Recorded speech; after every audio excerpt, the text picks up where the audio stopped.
Hello, hello, hello from me and my wildly big hair if you are watching this on video. Welcome to my 199th episode.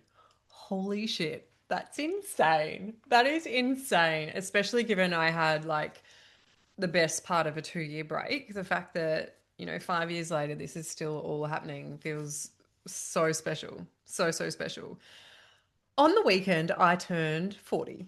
I think I've been in denial for that for a really long time. Um, I don't know, there's something about being 40 makes me feel like I'm old. And it's kind of been, my birthday's kind of been hijacked because of our wedding. So we officially got married the week before, so last week. Weekend just gone, I turned 40 and we're heading to Bali this week to have our official wedding, if you will, or our celebration. So I've been reflecting, and while I have learned so many more than 40 lessons, I thought a really fun episode to celebrate my 40th birthday is to share 40 lessons with you that I've learned on my during my time on this planet. So, these are in no particular order. They are things that have just come to me that I feel are important that I've been making notes on for a while. So, let's dive in. Number one, healing isn't some shiny, glossy, easy thing that you do so you can post it on the gram. Sorry. It's not. Healing, deep healing, transformation, changing habits, patterns, behaviors, it is not easy. It is not effortless. It is not shiny. When you do this work properly and honestly, you will feel everything. You'll feel rage, you will feel tears, you will feel joy, you will feel shame, guilt, you know, like everything. You'll feel pride, like every emotion that you can feel, you will have, right? And there are some people that promote it as I healed and look at my life, and they act as if healing was just effortless and easy. And it's like, that's rubbish, you know? Number two, all emotions are healthy. All emotions are healthy. We are brought up with this story of certain emotions aren't good. Oh, that's bad. It's bad to feel that way. Or that's not a healthy emotion, or whatever it is. And all emotions are healthy and all emotions are needed, because as soon as you suppress some of the emotions that you're feeling, you're suppressing part of yourself. Number three, you need to allow yourself to feel in order to move past something. If you experience anything negative, you need to be able to feel it. You need to allow yourself the time and space to feel it, or it is going to continue to be there. Because if you're not feeling, you're suppressing. Number four, acceptance and presence are required if you want to create a life of fulfillment. Acceptance and presence are required. You need to remain present, because if you aren't present, how can you feel fulfilled? And you can't be present if you don't have acceptance of the past. So, acceptance and presence are so needed if you want fulfillment in your life. You won't, number five, you won't be completely happy unless you're giving back or contributing in some way. This is a pretty bold statement, I would say. But what I've noticed is until I had or was contributing, I'd always wanted to help people. And it was only honestly when I started coaching, and actually, no, before that, used to be on the executive team for a not for profit who did adventure parks for underprivileged kids. And that was the first time I was like, oh my God, this is what it is to give back, right? This is what it is. And I honestly believe that unless we have some kind of contribution or we're contributing to others some way in our life, we won't be completely happy. Number six, if you want to move beyond trauma and sabotaging behavior, you have to take radical responsibility for your actions. If you want to move beyond your trauma or sabotaging behavior, you have to take radical responsibility for your actions. Now, this is not to say that what things that you've experienced are your fault. Absolutely not saying that. But you have to take a responsibility for what happened, what happened afterwards, what you choose to do now, and how you're showing up, right? No one else can do that for you. So if you want to move beyond that, you have to take radical responsibility for you. Never be too proud to apologize, and it's never too late to apologize. Sometimes in the moment, it can be like, I'm not apologizing to them. I haven't done anything wrong. And that may be the case. And if that's true, great. But if you do something and you're like, oh, that doesn't feel good, apologize, right? Like, no one is going to think less of you if you apologize.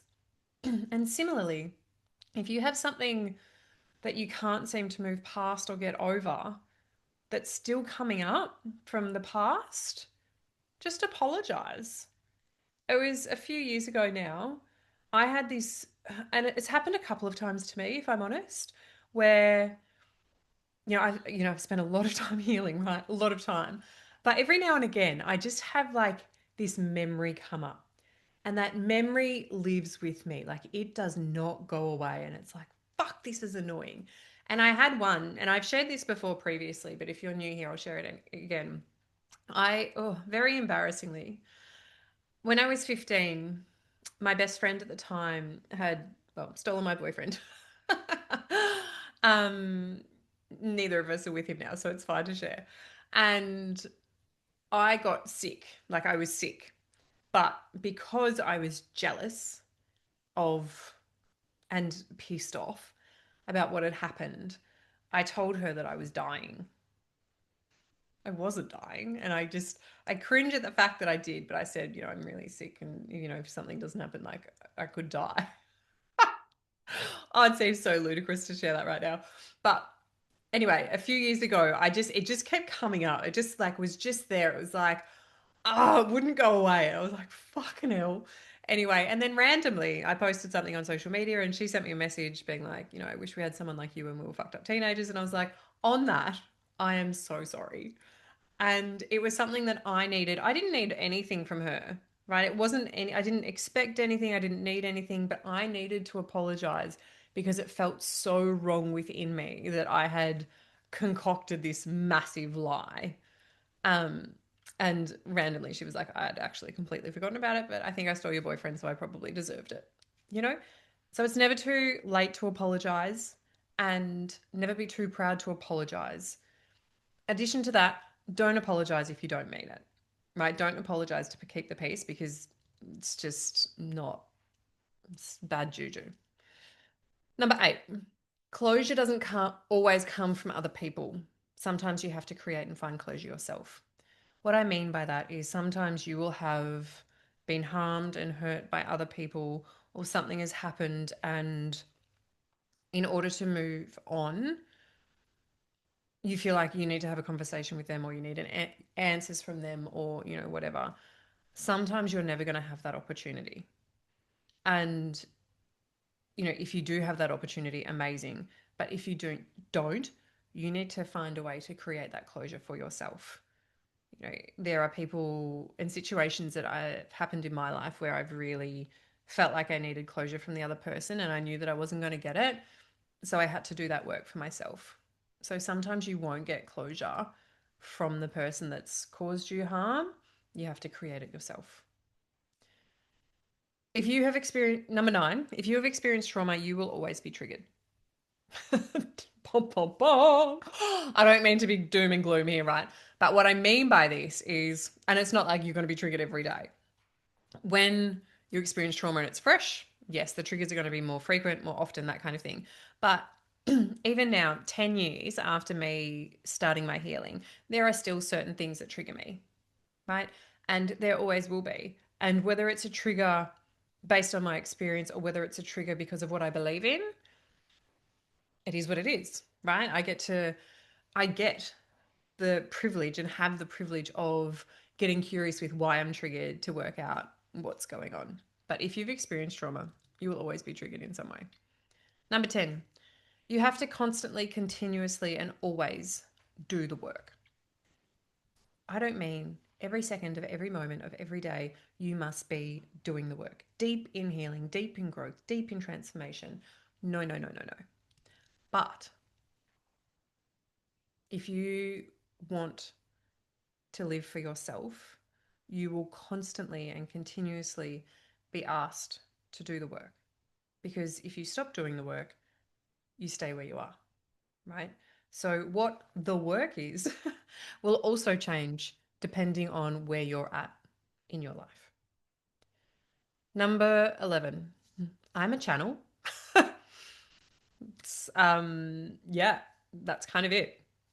I knew when I was younger that I used to have these experiences, and then I kind of shut that down for a really long time. And since I started facilitating breath work, well, even before that, when I was doing breath work myself, I would channel certain things, but it was just for me. And since doing breath work, I've noticed that I'm a channel coming out of the spiritual closet, still trying to figure out what that means and what I can do with it. But yeah, I'm a channel. Number 12, self care isn't bubble baths and daisy chains.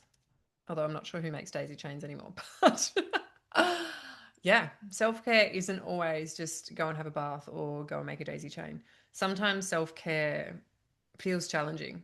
Sometimes self care is doing things that you don't want to do. Sometimes self care requires presence and conscious awareness. It might be journaling, it might be meditating, it might be breath work, it might be going on a hike. Like it could be anything, but it's not just this. Self care isn't this fluffy, oh, this is nice when you want to do it, right? Self care is necessary and needed always. Number 13 on the back of that, rest is necessary. Rest is necessary. Enough said. 14, people will come and go from your life. People will come and go from your life. Some people will stay forever and some will not. A lot of people won't. Years ago, I heard the saying, people come into your life for a season, a reason, or a lifetime. And I really believe that. I really, really believe that. And sometimes people leaving, it doesn't have to be a bad thing, and it isn't a bad thing. Like it's not for any reason other than you change or evolve or you're in a different place or situation than they are. And that's okay. But what I know for me is the harder I tried to grip or hang on to relationships that really weren't serving and supporting me, like it didn't feel great. And when I let them go, you find that sense of peace. Number 15, you will get hurt. At some stage, we all get hurt, whether it's by family, by friends, by a partner. I don't know. But I think part of the rite of passage for being a human is at some stage we will be hurt by somebody. The biggest thing in that is what you choose to do with that and what you do after you're hurt. Number 16, always choose to lead with love and trust, and you can revoke it at any time. So for me, I'd been cheated on a lot of times have been cheated on a lot of times by partners, and I'd had people say, you've been so hurt by exes and also the trauma that I'd been through, but they're like, you still just dive into relationships head first. And I don't know why that is, honestly. It was just something in me that was like, I'm open. I've always been really open when I meet people. And I kind of love that about me. In saying that, I'm very quick to withdraw that love and trust if I get hurt. But for me, and this is absolutely, each to their own and everyone needs to do what's right for them. For me, leading with love and trust has been, I don't know, more supportive, but like, you know, I don't know. That's just the way that I live. I know that some people are like, you need to earn my love and you need to earn my trust. And for me, it just feels a bit closed off. That's just me. But lead with love and trust. You can always revoke it if someone hurts you. 17. Not everyone wants the best for you. Hard truth, but there are some assholes in the world, and not everyone will always want the best for you. My advice here, trust your intuition and trust what's right for you, not what someone else tells you. 18. You are not responsible for anyone else's feelings, emotions, or actions. Get it? You are not responsible for anyone else's feelings, emotions, or actions, the same as no one else is responsible for yours. You are responsible for you, and they are responsible for them. 19. If someone genuinely loves you, they will support you no matter what. And I mean no matter what. There are a few people in my life that I know I could do like anything and ring them.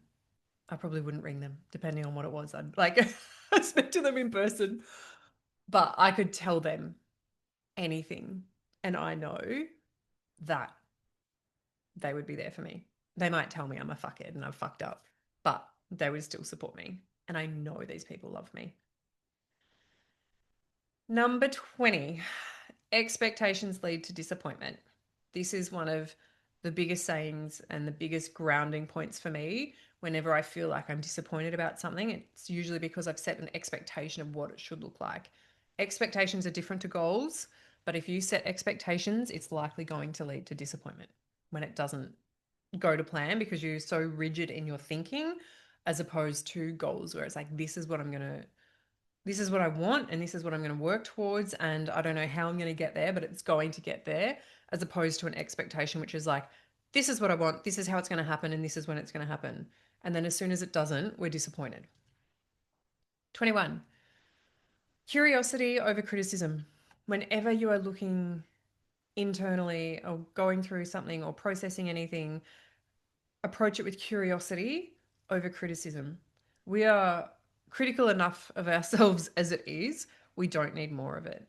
But what you'll find is whenever you, and what I have found is whenever I've had to explore something, when I've gotten curious about it, it's actually been really easy to, get into it, as opposed to when I'm approaching it with criticism, it's not. 22, no one is coming to save you. Some of these sound pretty depressing, don't they? Not meant to be, but no one is coming to save you. If you want to change the way that you live, if you want to change the way that you are, if you want to bring your vision to life, you have to do that, right? It's not up to someone else, and no one else is going to do it for you. There's going to be people that support you, but they're not going to come to save you. 23, trust your intuition. If something feels off, it probably is. 24, we do the best we can with what we have. I honestly believe this, like to my heart. We do the best we can with what we have. Yes, at times we fuck up and we make mistakes and we do things that we regret and we treat people badly and all of these things. But what I believe is when we operate from that place, it's because there's something else that's wrong, right? There's something, misaligned or that we haven't worked through or that we're projecting or whatever. And I honestly believe that we do the best we can with what we have. As we grow and evolve, we continue, like, our best will continue to evolve. But I look back at all of the times where I've fucked up really bad. And yes, there's part of me that's like, why would you do that? And then I look at the bigger picture and it's like, I was doing the best with what I had. 25, kids are our biggest teachers and mirrors. I, thought I knew myself so well before I had kids. And then I still do know myself, but there is just so much out of your control and so many things that get highlighted and shared and shown. And, it can be really confronting, but it can also be really magical at the same time. 26, get a coach, work with a coach. My life changed when I found a coach, my first coach. And I've, for the last 10 years, I've always had a coach in some capacity. And my life is infinitely better because of it. 27, some of your best friends you might not meet in person for years. Some of your best friends you might not meet in person for years. And I know some people will be like, you're crazy. I can tell you right now that some of my best friends and closest friends and people that I can go to for anything, I have not met many times. I have one who is in Perth. I have some that are in Queensland. I have some that are in Canberra, like, all over Australia. And I love that. And I have met them online. So when people talk and shit can social media in the online world, yes, it can be really harmful, but it can also be the most magical thing, right? So some of your best friends may be online friends for years or forever, right? And just because you can't physically touch them, Doesn't mean they aren't your friends. 28, relationships change.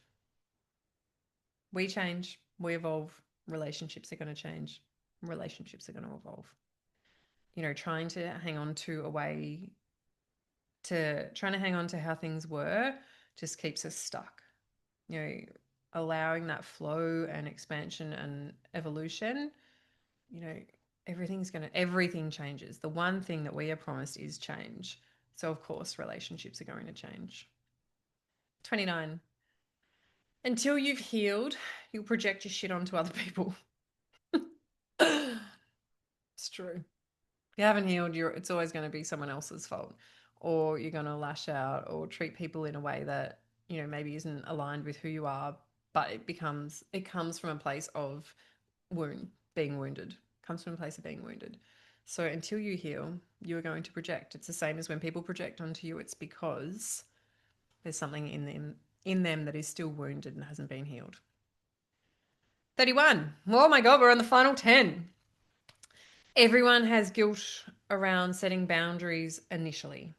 So if you are someone that has never set boundaries before or let people, abuse your boundaries or not listen to your boundaries, doing that will feel hard. It will feel challenging. You will feel guilty for it. And it's kind of the same as anytime you do anything new, So yes, you might feel bad for it and you might think that you're doing the wrong thing, but every single person feels bad when they first set boundaries initially. And then you get more comfortable with it. And then you realize how incredible they are and how supportive they are. And you learn to, you become comfortable with it. 32. You will be asked to step up before you're ready many times in your life. You will be asked to step up more times before you're ready, so many times. Every time you want to create something different, every time you are going through an evolution, every time you're expanding, every time you are, whatever, you have to step up before you're ready. It's that saying around confidence of, you don't get confident first, you get confident by doing it. And if you want that confidence, you have to step up first. And similarly, when you are ready to call in something new or something more, you have to become that person before you're ready. 33. More than one thing can be true, and almost always more than one thing is true. We live in quite a binary world where it's like right or wrong or yes or no or this or that. And it's just not that case. It's not that way. Not that way. That's not the case. You know what I mean? Um, and we're not binary people. People aren't binary, you know? So, yes, you can feel ecstatic and joyful and petrified and fearful at the same time. You can feel rage and sadness. You can feel anything. And also, you can be so good at something, it can be fucking hard. Or something can be so easy, but it bores you. You know, nearly always more than one thing is true. And I have a joke with one of my old coaches where it was like, I'm like the queen of polarity. It would always be like, how are you today? Or what's going on? I'd be like, well, this and that, So it's like both ends of the spectrum. And I've become really comfortable with that. And with everybody, more than one thing is true and can be true. 34. In every season of life, I did the best that I could. It ties back to one of my previous ones, but I know that in every season of life, I did the best that I could and I was the best person that I could be, knowing that, yes, I've fucked up and yes, I've made mistakes and yes, I've hurt people, but I did the best that I could. And that gives me, it doesn't I don't forgive myself for some of the things that I've done because of that, but I have compassion for myself because I can see that I didn't act a certain way out of pure malice or because I'm an asshole, because I know that I'm not an asshole. Number 35. The story of don't worry about what other people think is bullshit because you will always care about what some people think and you should care about what some people think. I think we kind of went through this everyone collectively went through this stage where we're like, just don't care about what they think. And I remember when I finished coaching on our closing call, the incredible Julie Parker said, was talking to everyone and, talking about the fear that comes with new coaches of like putting ourselves out in the world. And she said, what other people think of you is none of your business. And I love that so much. It actually makes me so teary. What other people think of you is none of your business. And I'm like, even just saying those words, I know exactly where I was, how I was sitting, what was happening when I heard Julie say this. And I was like, fuck, she's right.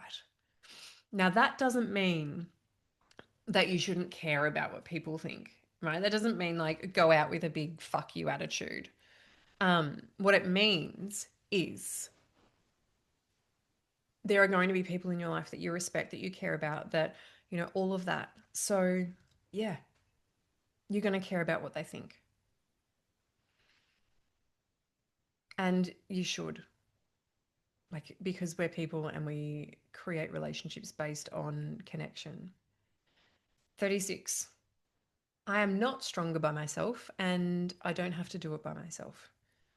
I used to look at my independence as like, wear my independence as a badge of honor. I don't need you. I don't need anyone. I'm happy by myself. I don't need someone to come and save me. And, you know, doing things by yourself and being saved are very different. But also, I know now that having people around me that support me and love me makes me stronger, makes me a better person. And also, I don't have to do it by myself. I'm allowed to be supported and be held and ask for things. And that doesn't make me less of a person. In fact, it probably makes me a better person because it is so fucking hard to ask for help sometimes. So hard. It is so hard to speak our truth sometimes, like what we're feeling, what we're going through, all of that, and it just, yeah, it changes. So you don't have to do it by yourself. And for me personally, I am stronger by myself and I don't have to do it by myself. Number 37, always put your hat in the ring. Always put your hat in the ring. If you want something, put your hand up. If you want to apply for something, put your hand up. Just have a crack. Because if you don't have a crack, it's not going to happen, right? It might not happen, but you're not going to know. So always put your hat in the ring. You know, speak what's on your mind. Pitch yourself. Just put your hat in the ring. Number 38. Three more. Wow. My most favorite ever question whenever I'm trying to make a difficult decision is, what is the worst thing that can happen? What is the worst thing that could happen? When I signed up to study through Beautiful You Coaching Academy, I had seen a girl that I went to high school with. We were in the band together, actually. A girl I went to high school with, I'd seen that she had done coaching, and I'd kind of it piqued my interest, but I hadn't done anything with it. And then a couple of years later, I was looking back into it, and I remember having a call with her to talk about coaching and what it was, and that kind of thing. And I was like, oh, I don't know. And she asked me that question. She was like, "What's the worst thing that could happen?" I was like, "Oh." And at that stage, and I'll be very transparent, I was like, well, I spend a really big chunk of money. And at that stage, I'd never invested in myself, right? So, I'd seen a psychologist, but I viewed that differently. And I was like, well, honestly, the worst thing that can happen is I spend all this money on this course and I don't become a coach. So I ultimately lose that money, but I have a full time job. So I get the money, like I'll make the money back, and it was like, well, I lose the money. And at that stage, I was in a situation where investing in myself wasn't like, it was petrifying, but it wasn't going to be something that, meant that I was homeless, you know? So, and even now, that question is just one of the most powerful questions I've ever been asked and ever asked myself and other people. What is the worst thing that can happen? You know, and often that the answer is nothing changes. They're like, oh, I want to do this, but I don't know. It's like, well, what's the worst thing that can happen if you do? And they're like, nothing changes. Same as for me with that coaching question. It was like, well, nothing changes. Like I've spent some money and I've lost some money, but nothing changes, right? So if you're ever in a moment where you're trying to make a decision, yay or nay, ask yourself that question. What's the worst thing that could happen? Number 39. Woo! You want a life you're proud, inspired, and fulfilled by. If you want a life you're proud, inspired, and fulfilled by, you have to continuously step outside your comfort zone. Again, I know that some of these are similar, but the life that you want isn't the life that you're living. Because if you wanted more, like like you know what I mean? That I feel like that didn't make any sense. If you didn't want more and you were completely happy and content, one, you wouldn't be listening to this episode. But it doesn't you don't grow, you don't change, you don't evolve unless you step outside your comfort zone, unless you do something new. And so you need to embrace it. Continuously step outside your comfort zone. The first time you'll do it, it will be petrifying. You might have a panic attack. I know I've had many. But the more you do it, the more comfortable you get with it. So if you want a life that you're proud of, inspired by, and fulfilled with, you need to continuously step outside your comfort zone. And that doesn't mean chasing. I'm not talking about constantly chasing something. I'm meaning stepping out of your comfort zone. And number 40, love always wins. When you lead with love and live with love and live and approach things through the eyes of love, everything changes. I know right now we're living in a world where there is a real lack of love in some areas and people in incredibly powerful positions that should not be, and incredibly powerful positions that show no compassion, empathy, or love for anyone other than themselves and their ego and their money. But it's also why I don't think they should be leaders. Not that little old me is going to change the powers be around the world, but love always wins. When we approach life through the lens of love, I don't know why I'm getting emotional about this. When we approach life through the lens of love, we soften, we connect, we see people. And far too often we're driven by ego and status and shit that just doesn't even matter. Every single human being craves and needs connection and love. Yet for some fucked up reason, we don't live that way. We live for answers and status and I don't know, just like stuff that doesn't matter, you know?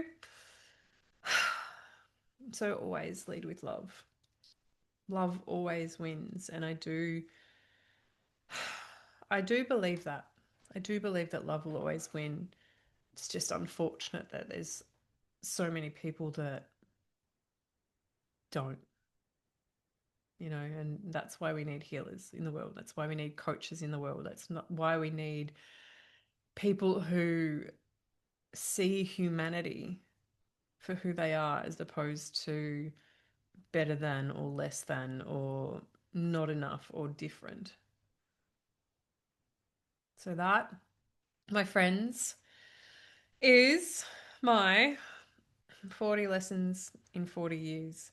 I'm sure once I stop recording this, I'll have another 30 come through, but I hope you've enjoyed them. And I'd love to know. I would actually really love to know which one of these were you like, yes, that's it for me.